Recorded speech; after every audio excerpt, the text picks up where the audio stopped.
faire passer. Prions. Merci Seigneur, merci parce qu'on peut venir devant toi. Merci parce qu'on a l'occasion d'écouter ce message que Tim a préparé pour nous. Merci parce que tu lui as donné ce sujet si important sur le cœur. Merci parce qu'il a pris le temps, avec l'aide du Saint-Esprit, pour préparer ce message, cette série. Merci parce qu'on peut être là, présent, pour l'écouter. Je prie, Seigneur, que tu puisses agir en nous, que ça puisse nous percuter, aussi pour les jours à venir, Seigneur. Qu'on puisse le garder précieusement, que ça puisse transformer, changer nos vies.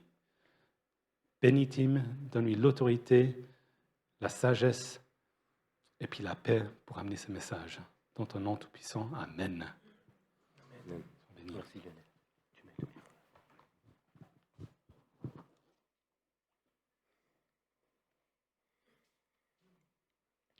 Voilà, bonjour à chacun. Alors, je viens de l'autre côté du lac, vers Neuchâtel. Je m'appelle donc Timothée Wenger, ou Tim Wenger, comme beaucoup m'appellent. Je suis pasteur à l'église réformée baptiste de Neuchâtel et je travaille aussi dans le cadre du cycle formation jeunesse, où nous formons des jeunes moniteurs, donc dans un cadre chrétien.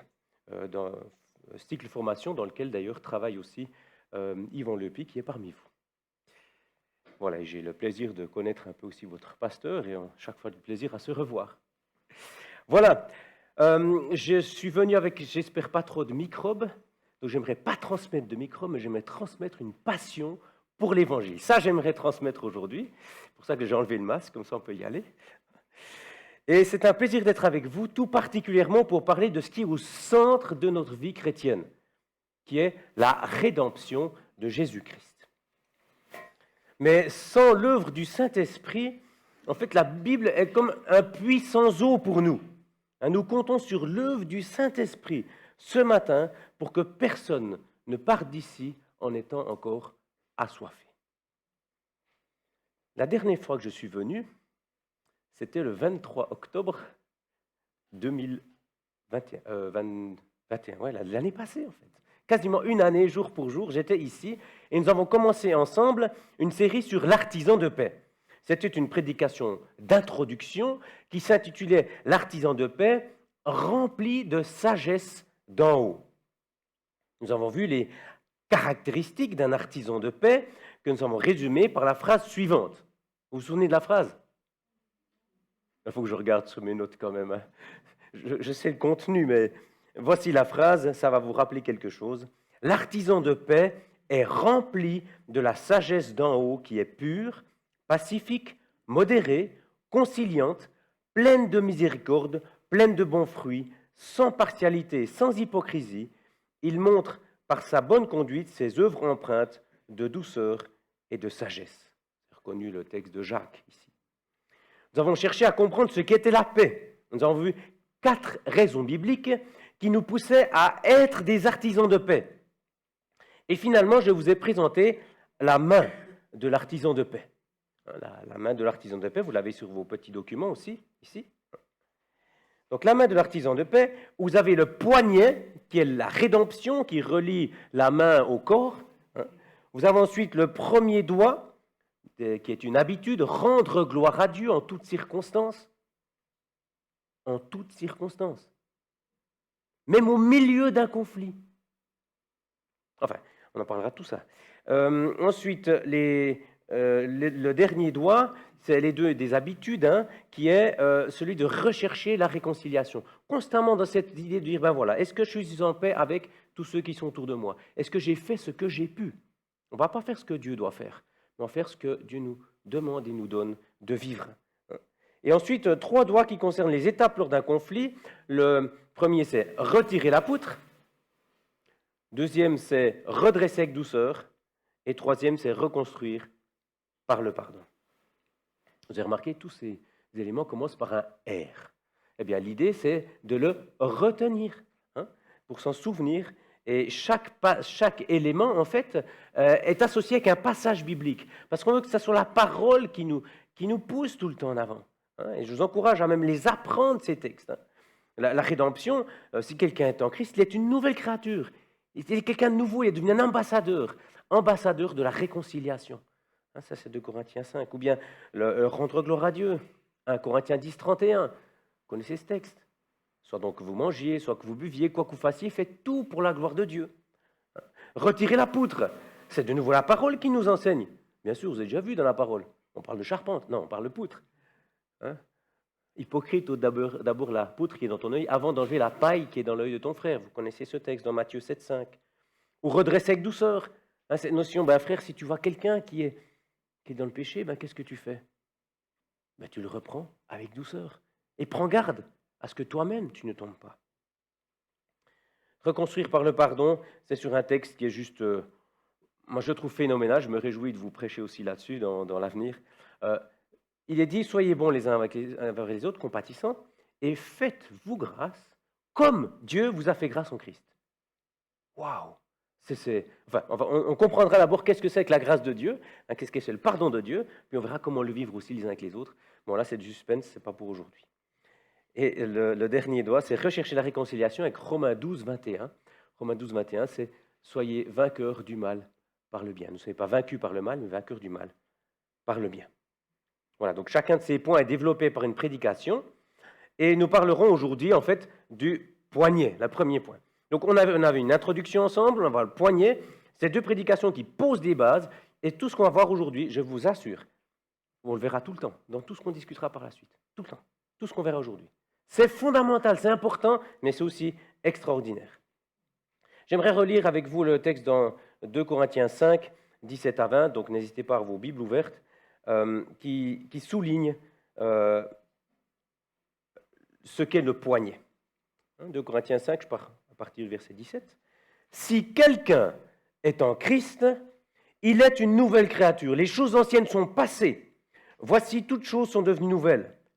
Et tout cela vient de Dieu, qui nous a réconciliés avec lui par Christ et qui nous a donné le service de la réconciliation. Car Dieu était en Christ, réconciliant le monde avec lui-même, sans tenir compte aux hommes de leurs fautes, et il a mis en nous la parole de la réconciliation. Nous sommes donc ambassadeurs pour Christ, comme si Dieu exhortait par nous. Nous vous en supplions, au nom de Christ, soyez réconciliés avec Dieu. La rédemption, c'est le poignet qui fait vivre la main, qui lui donne la force, qui lui donne les actions, qui la déplace, qui la relie au corps, qui lui donne les ordres en fait. Si je coupe ma main, tac, et que je la jette là au milieu, que pourra-t-elle faire? Rien. Rien de bien. La rédemption est l'élément essentiel, fondamental de toute relation selon Dieu. Donc sans cela, aucune relation ne peut être vécue selon Dieu, comme la main sans corps. Donc ce matin, répondre à 3 questions ensemble que se pose l'artisan de paix. La première, je pense qu'elle est logique, c'est qu'est-ce que la rédemption? On en parle, c'est joli ce terme. C'est quoi la rédemption? D'ailleurs, moi, quand je donne des cours, j'aime bien aller vers les gens, je dis voilà, c'est quoi la rédemption? Puis vous répondre. Hein. Je ne vais pas le faire aujourd'hui, n'ayez pas peur, mais voilà, vous pouvez le faire à midi, peut-être après la prédication, vous le refaites. C'est quoi la rédemption? Si vous n'avez pas les mêmes mots, ce n'est pas grave. C'est de comprendre ce qu'il y a derrière. Hein. Donc, première question, qu'est-ce que la rédemption? Deuxièmement, quels changements sont produits par la rédemption? Ok, la rédemption, c'est bien, mais quels sont les changements alors? Et troisièmement, quels outils trouve-t-on dans l'atelier de la rédemption? Voilà les 3 questions auxquelles on va répondre aujourd'hui. Donc, premièrement, qu'est-ce que la rédemption? Eh bien, je vais vous le donner en direct en une phrase. La rédemption biblique, c'est Dieu qui délivre l'homme de l'esclavage du péché. Voilà. Je vous dis juste un petit truc pour ceux qui ont les feuilles, qui ne me connaissent pas encore bien. Quand je dis une phrase 2 fois, généralement, c'est qu'il y a quelque chose à écrire. Donc ça, vous savez le petit truc, quoi. Ok. Donc la rédemption biblique, c'est Dieu qui délivre l'homme de l'esclavage du péché. Le terme rédemption vient du latin redemptio, qui veut dire rachat. Hein? Dieu, le Fils, vient sur la terre vivre une vie parfaite. Il donne sa vie pure et sans tache comme prix de rançon pour libérer son peuple esclave du péché. Donc la rédemption, c'est la libération de l'esclavage du péché. Vous savez, le péché est la cause directe ou indirecte de tous les dysfonctionnements dans l'univers et plus particulièrement de nos relations. Le péché est la cause directe ou indirecte de tous les dysfonctionnements dans l'univers et plus particulièrement dans nos relations. Ça, c'est un élément de fondement. Afin de vivre un artisan de paix, nous avons donc besoin d'être libérés de tout ce qui nous empêche de vivre la paix. Tous les péchés ont un impact sur notre relation. Je vais vous en donner quelques-uns. Par exemple, et vous imaginez les impacts, la jalousie, l'envie, la paresse, l'orgueil, l'égoïsme, l'incrédulité, le vol, le mensonge, pour n'en donner qu'un petit échantillon. La rédemption biblique, c'est Dieu qui délivre l'homme de l'esclavage du péché. Oui, c'est vrai que tant que nous vivrons dans ce corps de chair, le péché est encore présent. C'est vrai. Mais nous n'en sommes plus esclaves, dans le sens où il ne peut plus nous manipuler, puisque nous pouvons nous tourner vers notre Rédempteur, nous repentir, en sachant qu'il a payé le prix de rachat. Nous lui appartenons à lui désormais. Nous n'avons aucune obligation envers le mal. L'Église est la colonne et l'appui de la vérité. C'est là qu'on parle de l'Évangile. L'Évangile, c'est la bonne nouvelle de la rédemption accomplie par Jésus-Christ. La rédemption est au cœur de la Bible. Elle est au centre de la foi chrétienne. Elle est au cœur de la vie chrétienne et des relations. Sans la rédemption, il n'est pas possible d'utiliser les outils de l'artisan de paix. Je vais vous donner quelques exemples. Sans rédemption, il nous manque une puissante motivation à rendre gloire à Dieu. Sans rédemption, nous n'avons pas d'assurance d'être pardonnés. Alors, nous ne confessons pas nos fautes et ne retirons pas nos poutres. Sans rédemption, nous n'avons aucune motivation à montrer la faute à quelqu'un d'autre puisqu'il ne peut pas trouver le pardon. Redresser avec douceur n'est plus un redressement, mais un abaissement. Nous ne pouvons que montrer la faute et dire combien c'est mal sans espoir, sans décharger de ce poids. Sans rédemption, pas de vrai et profond pardon, car la justice ne serait pas accomplie. Sans pardon libérateur, pas de reconstruction possible. Sans rédemption, aucune motivation à chercher la réconciliation avec tous, parce que nous n'aurions pas les moyens de vivre de réelle et profonde réconciliation. La rédemption est fondamentale. Elle est comme la vie dans un corps, l'essence dans le moteur. La rédemption, c'est le poignet qui relie la main à l'artisan de paix au corps vivant de Christ. C'est son atelier. On verra que Christ, c'est notre atelier, en fait. L'artisan de paix se réjouit donc régulièrement de réfléchir à la rédemption, à ses conséquences, à ses ressources. Et je vous invite parfois à simplement réfléchir, si vous êtes seul, ou voilà, à vous dire, mais qu'est-ce que la rédemption? Qu'est-ce que Dieu a fait pour me sauver? De quoi m'a-t-il libéré? C'est bon de se souvenir. Nous sommes des êtres oublieux. Enfin, en tout cas, moi, peut-être vous moins, mais en tout cas, moi, je le suis. Donc, j'ai besoin de me rappeler. Et c'est ainsi qu'on va cheminer en artisan de paix et tourner dans nos cœurs ces choses et nous en réjouir. Nous allons d'ailleurs faire maintenant, en réfléchissant un petit peu au changement que produit la rédemption. Donc, on part dans cette méditation, puis c'est notre deuxième point. Quels sont les changements de cette rédemption? Alors, nous pourrions en faire une longue liste. J'ai choisi de vous en présenter 10 aujourd'hui. Alors, je vous mets au défi d'en mettre 20 cet après-midi. Mais bon, ça, c'est votre défi. Mais j'en verrai 10 avec vous. Et je les donnerai en vrac. Puis ensuite, on va passer de l'un à l'autre. Vous serez très frustrés parce qu'on ne pourra pas aller au fond chaque fois. Ben voilà, c'est des bons sujets de discussion pour cet après-midi. Mais voilà les 10 éléments. Vous verrez, c'est juste fabuleux. Le premier, c'est le changement de relation avec le Créateur. Alors, si jamais pour les écrire, je vais les rappeler tout à l'heure, hein, donc il n'y a pas de stress. Ouais, changement de relation avec le Créateur. Changement de statut judiciaire. Changement de nature. Changement de famille. Changement de réaction face au péché. Changement de maître. Changement de royaume. Changement d'objectif. Changement de destinée. Changement de relation avec les créatures. Et pour chacun de ces changements, nous allons voir ce que cela signifie aussi dans les relations. Parce qu'en fait, chacun de ces changements ont un impact dans les relations. Alors, je vous dis tout de suite que dans cette partie-ci, je parle à des personnes qui se sont tournées vers Dieu, qui ont été transformées par sa grâce. Si vous n'avez pas encore été transformé par sa grâce, continuez d'écouter et sachez que c'est ce que l'on vit lorsqu'on est saisi par la grâce de Dieu. Je ne vais pas non plus vous donner tous les passages bibliques qui sont là derrière, vous allez les reconnaître. Pour ne pas trop alourdir cela, je peux vous donner les notes si ça vous intéresse. Donc, commençons par le changement de relation avec le Créateur. La signification, c'est que le bénéficiaire de la rédemption est réconcilié avec Dieu. Le bénéficiaire de la rédemption est réconcilié avec Dieu. Nous avons un libre accès au trône de la grâce du souverain. Cela signifie que nous n'avons pas à hésiter à nous approcher de lui pour quelque situation que nous vivons. Chaque situation, nous pouvons aller vers lui parce que nous sommes réconciliés avec lui. C'est fondamental par rapport à toutes nos relations. Parce que vous aurez besoin de parfois simplement décharger ce qui est sur votre cœur par rapport aux relations que vous vivez. Mais allez vers lui. Nous sommes réconciliés avec le Créateur.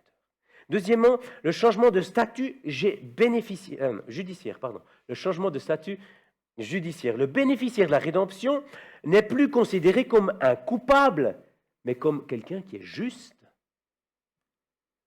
Nous sommes sous aucune condamnation.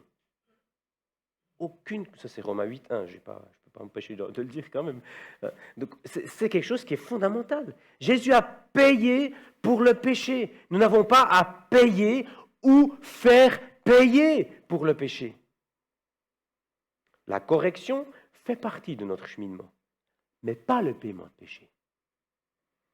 C'est différent et important en lien avec le changement de statut. Troisièmement, le changement de nature. Le bénéficiaire de la rédemption est une nouvelle création. Nous vivons un changement d'aspiration. Nous ne pouvons plus être tranquilles dans le péché. Celui qui est en Christ et qui pêche, et qui prend conscience qu'il a péché, il n'est pas tranquille. C'est bon signe, mes amis. Certains désespérés, mais c'est bon signe. Tu vois que tu as péché. Va vers Christ. Celui qui est aveugle ne voit même plus qu'il pêche. Nous vivons avec un changement d'aspiration. Donc, remercions Dieu pour la conscience renouvelée qu'il nous donne par Dieu et suivons-la. Si vous êtes repris dans votre conscience pour un péché, dites pas « Ah non, autojustification, enfin, etc. » Et puis comme ça, on l'éteint. Mais non, c'est un cadeau. Prenez-le. C'est en allant vers Christ que vous pouvez être délivré de ce péché. C'est pas en disant que c'est pas grave. C'est grave, il a dû mourir pour cela. Mais il est ressuscité et il nous dit « Viens à moi ». Troisièmement, un changement de famille.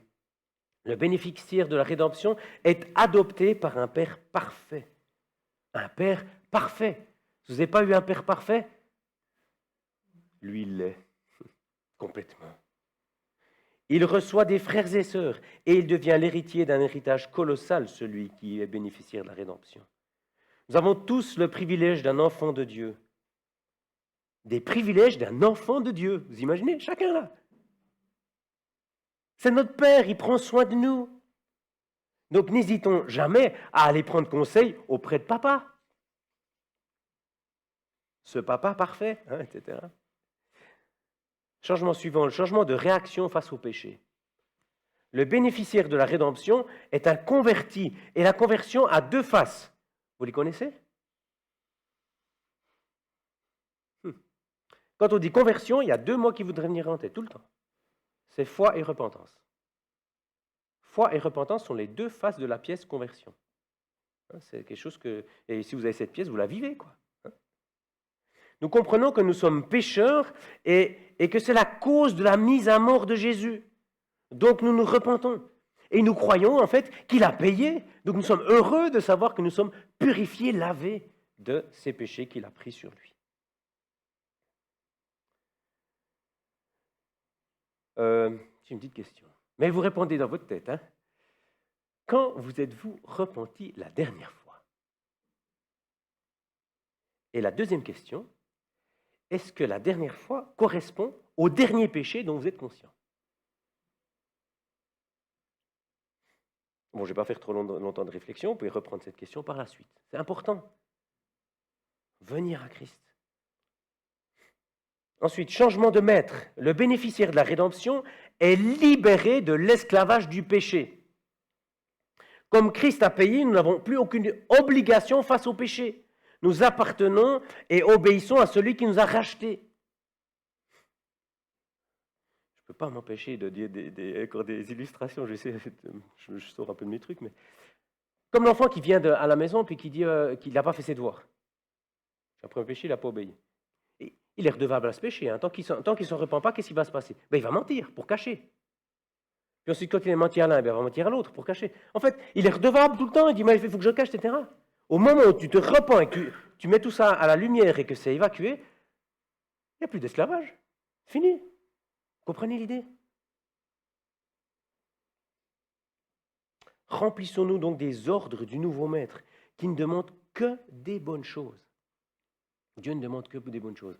Pour vous le prouver, vous pouvez juste imaginer, là ça sera 10 secondes, peut-être, ou 5 secondes, que tout le monde vit parfaitement les 10 commandements.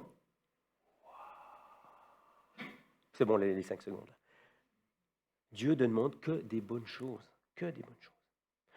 Ensuite, nous avons changé de royaume. Le bénéficiaire de la rédemption change de royaume. Il reçoit une nouvelle nationalité exclusive, si vous voulez. Notre nationalité est celle du royaume céleste. Nous sommes des ambassadeurs et nous nous réjouissons un jour d'être rappelés dans ce royaume où nous vivrons pour l'éternité. L'Église est l'ambassade de ce royaume. Et réfléchissons cette semaine à notre manière de représenter le royaume de Dieu dans ce monde. Comment est-ce que je le représente dans ce monde?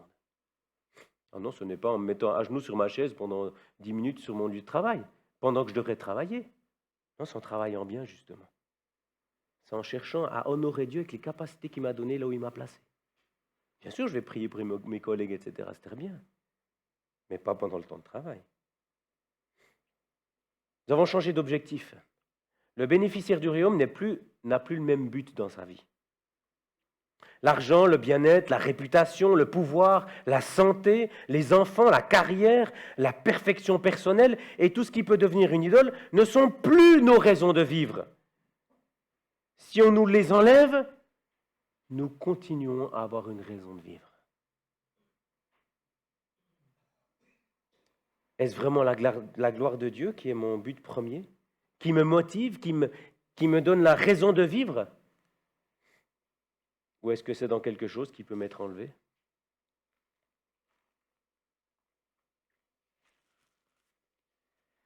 Changement de destinée. Le bénéficiaire de la rédemption ne va plus dans la même direction. Il ne va plus à la même place. Sa destinée est différente, elle a changé. Notre destinée est dans le ciel, dans ce royaume, sans péché, dans la présence de Christ. C'est là que nous allons. Donc, pas besoin de chercher la gloire sur la terre. On l'a déjà, elle nous attend. Elle nous attend au ciel. Soyons simplement fidèles ici, fidèles à notre roi, tant qu'il nous laisse là. Parce que tant que vous êtes vivant, c'est qu'il veut que vous fassiez quelque chose ici. C'est que vous êtes utile dans sa main. Et dernier changement, c'est le changement de la relation avec la création. Le bénéficiaire de la rédemption considère maintenant toute la création avec les regards du Créateur. Pas de la terre Gaïa, on a parlé tout à l'heure. Non, le regard du Créateur. Nous traitons la création selon le respect et l'amour que nous avons pour le Créateur, en nous conformant à ses instructions. N'hésitons pas à chercher le bien de tous les humains et à prendre soin de toute la création comme de bons intendants. Des intendants, c'est quelqu'un qui prend soin et qui fait fructifier les biens de quelqu'un d'autre. C'est ça un intendant. On vient de voir quelques changements. J'ai dit, ce n'est pas exhaustif. Hein. On en a vu 10 là, mais il y en a bien plus. Mais ces changements sont fondamentaux dans notre façon de vivre ensuite en artisan de paix, parce que ça doit se transpirer dans notre façon de vivre. Et je vous encourage à aller continuer. Je voulais simplement ici vous montrer que la rédemption, l'évangile de Jésus-Christ, transforme réellement, que ça a un impact global dans nos vies. Et tous ces changements vont avoir un impact dans nos relations. Voilà pourquoi l'artisan de paix se rappelle régulièrement les résultats de la rédemption. Parfois, on doit juste aussi se le rappeler. Puis dire, ah ben oui, c'est vrai en fait. C'est ce que je suis, c'est ce que je vis, c'est dans la direction que je vais, etc. C'est le poignet de la main avec laquelle il va utiliser les outils produits par la rédemption pour vivre les principes de l'artisan de paix. Il est temps maintenant de passer à nos dernières questions. Quels outils trouve-t-on dans l'atelier de la rédemption ? L'artisan a besoin d'outils pour exercer son art. L'artisan de paix a besoin d'outils pour exercer son art. Où va-t-il chercher ses ressources? Où trouver ses outils? J'aimerais d'abord vous indiquer où l'artisan de paix ne trouvera pas d'aide, ou une aide de si peu de valeur qu'elle correspond à acheter des jouets pour faire des travaux professionnels. Donc, où ne pas trouver les ressources? L'artisan de paix, au contraire de la psychologie moderne, ne va pas chercher en lui-même. L'artisan de paix, au contraire de la psychologie moderne, ne va pas chercher en lui-même, car il sait ce qu'il se trouve dans le cœur de l'homme livré à lui-même. La Bible le dit. Vous avez compris l'idée? L'artisan de paix, au contraire de la psychologie moderne, ne va pas chercher en lui-même, car il sait ce qui se trouve dans le cœur de l'homme livré à lui-même. Et la Bible le dit. Je vais vous lire quelques textes très éloquents. Jacques 4. D'où viennent les luttes? D'où viennent les querelles parmi vous? Sinon de vos passions qui guerroient dans vos membres. Vous convoitez, vous ne possédez pas, vous êtes meurtriers, envieux, sans rien pouvoir obtenir. Vous avez des querelles et des luttes, et vous ne possédez pas parce que vous ne demandez pas. Vous ne demandez pas et vous ne recevez pas parce que vous demandez mal, afin de tout dépenser pour vos passions. Et voilà ce qui est à l'intérieur de l'homme qui est livré à lui-même. C'est Jésus qui le dit. Mais ce qui sort de la bouche provient du cœur, ce qui rend l'homme impur. Car c'est du cœur que viennent les mauvaises pensées, meurtres, adultères, prostitution, vol, faux témoignage, blasphème. C'est dans Matthieu 15, 18 à 19. Vous savez, Jésus est le créateur, le concepteur de l'être humain, qui connaît exactement le dysfonctionnement que le péché a amené dans le monde. Et il nous indique en fait les mauvais outils qui sont dans le cœur de l'homme livré à lui-même. C'est des mauvais outils? Et si vous voulez une liste encore de ce qu'il y a en l'homme, ben, vous irez voir dans Galates. Vous avez souvent Galates 5, 22 en tête. C'est très très bien. Mais c'est pas ça, hein, ça c'est très bon ça. Galates 5, juste avant, 19 à 21, en fait, ce sont les œuvres d'Acher. C'est les outils qui sont en nous là. Et vous les découvrirez si vous allez lire. Alors non, clairement, ce n'est pas en lui-même, ni d'ailleurs ailleurs, dans les outils que les hommes ont développés, en puisant en eux-mêmes, qui peuvent l'aider. Donc, où trouver les ressources? Alors, si les ressources ne sont pas à l'intérieur de l'homme ou de tout ce qu'il peut inventer lui-même, les ressources doivent donc être à l'extérieur de lui. C'est un élément important à comprendre, ça. Si donc les ressources ne sont pas à l'intérieur de l'homme, tout ce qu'il peut inventer en lui-même, les ressources doivent donc être extérieures à lui-même. Elles sont dans l'atelier de la rédemption qui s'appelle Jésus-Christ. Elles sont dans l'atelier de la rédemption qui s'appelle Jésus-Christ. Et le passage de Colossiens 2,10 qui parle de Christ est absolument fabuleux. Moi, c'est un passage qui m'accompagne toute ma vie, qui m'a beaucoup aidé. Colossiens 2,10, c'est « Mais vous avez tout pleinement en Christ. » Il manque quelque chose là?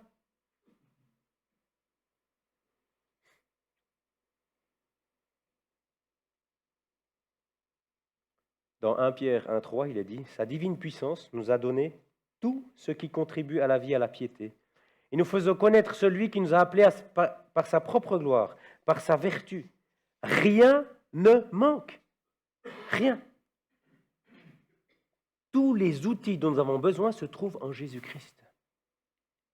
Toutes les ressources dont nous avons besoin se trouvent en lui. Alors nous allons entrer dans l'atelier. Je vais vous prendre avec moi maintenant dans l'atelier de Jésus-Christ et nous allons voir ce qu'il nous met à disposition. Et vous y trouverez les outils suivants que je peux que vous montrer. Je les montre un peu de loin là. On ne peut pas les utiliser pour l'instant. Ça viendra. Parce qu'en fait, la main de l'artisan de paix, comme on le verra, eh bien, elle utilise tous ces éléments-là. On est en train de parler d'où ça vient. C'est pour ça que je vous parle de l'atelier. Donc je vous montre ces outils. Vous imaginez l'atelier avec les outils là. Puis on va les voir. Vous cherchez l'outil de la libération? Il est le libérateur. C'est lui qui libère. Vous cherchez l'outil de la justice? Vous cherchez l'outil de la justice? Mais il est le juste juge. Il donne les moyens et les directives pour vivre selon sa justice. Il a même accompli cette justice. Avant de continuer, j'aimerais quand même vous dire, tous ces outils seront vraiment très importants dans la manière dont on va vivre les relations. Rappelez-vous, on va chercher l'outil de la justice, c'est où? C'est vers Christ.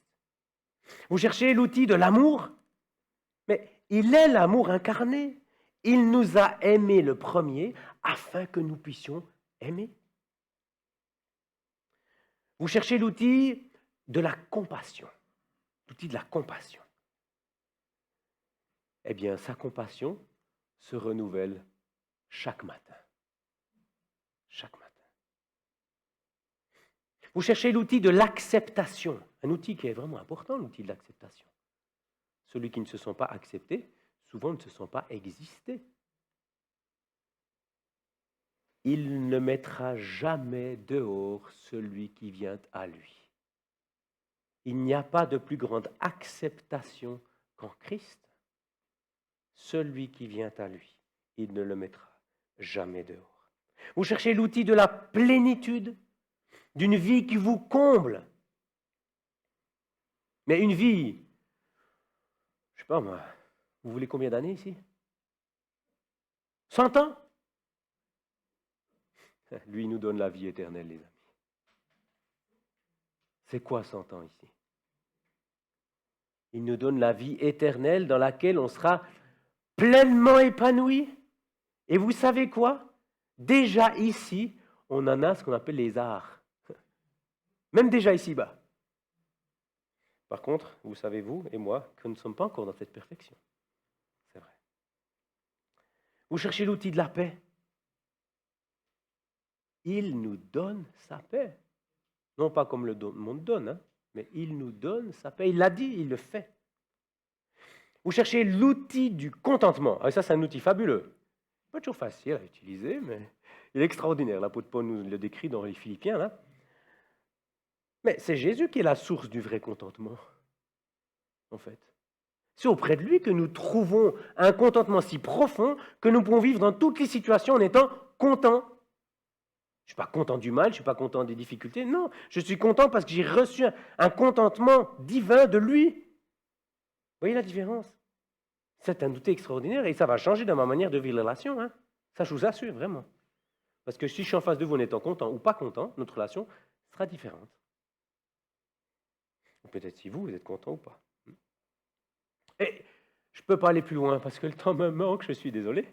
Mais on pourrait parler de la vérité, de la patience, de la bonté, de la joie, de la sagesse, du discernement, de la bienveillance, de l'amabilité, du courage, etc. C'est plein d'outils. Plein d'outils. Et le bon artisan, en fait, et tous ces outils seront utiles pour l'artisan de paix lorsqu'il voudra vivre pour la gloire de Dieu, retirer sa poutre, reprendre avec douceur, reconstruire par le pardon, rechercher la réconciliation. Et les bons artisans ont toujours des bons outils qui sont adéquats pour travailler, pour faire son travail. Un maçon, par exemple, utilisera sa truelle et pas sa cuillère de pique-nique en plastique pour faire son travail. Franchement. Tout comme un informaticien utilisera son ordinateur et pas une boîte à biscuits pour son travail. Ou peut-être pour sa pause, mais pas pour son travail. De même, l'artisan de paix ira dans l'atelier de Jésus-Christ se munir d'outils qui correspondent à ce qu'il a besoin. Alors cette semaine, quand tu auras besoin de patience, peut-être que ça ne t'arrivera pas, mais bon, si ça arrive, pourquoi ne pas aller dans l'atelier de Jésus-Christ au lieu d'utiliser ta petite cuillère en plastique de patience pour maçonner là? Ou lorsque tu devras pardonner, laisse de côté ton essai de créer un pardon personnel en cherchant dans ta boîte à biscuits, mais va puiser dans la banque du pardon de Jésus-Christ. En fait, l'artisan de paix est totalement, complètement, pleinement dépendant de la rédemption pour vivre son métier d'artisan de paix. Et j'arrive à la conclusion. Rappelons-nous que la rédemption, c'est la main de l'artisan de paix. La rédemption, c'est Dieu qui délivre l'homme de l'esclavage du péché. Et on peut dire que celui qui l'a reçu veut que l'autre aussi puisse être délivré. Donc ça, tout va avec. Et la rédemption amène des changements. Nous en avons vu 10, je vous les rappelle rapidement.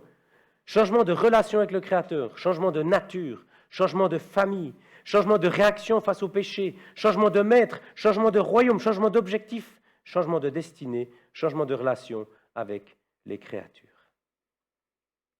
La rédemption a son atelier qui s'appelle Jésus-Christ, auprès de qui nous pouvons trouver les outils nécessaires.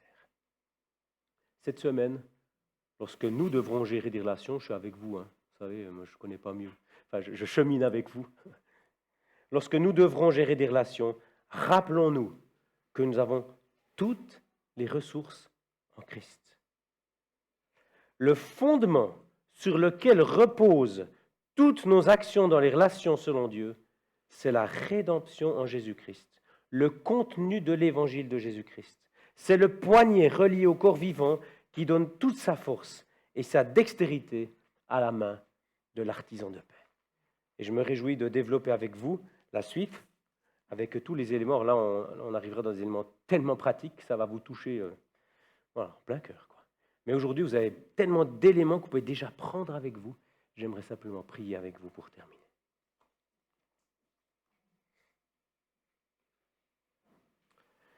Éternel notre Dieu,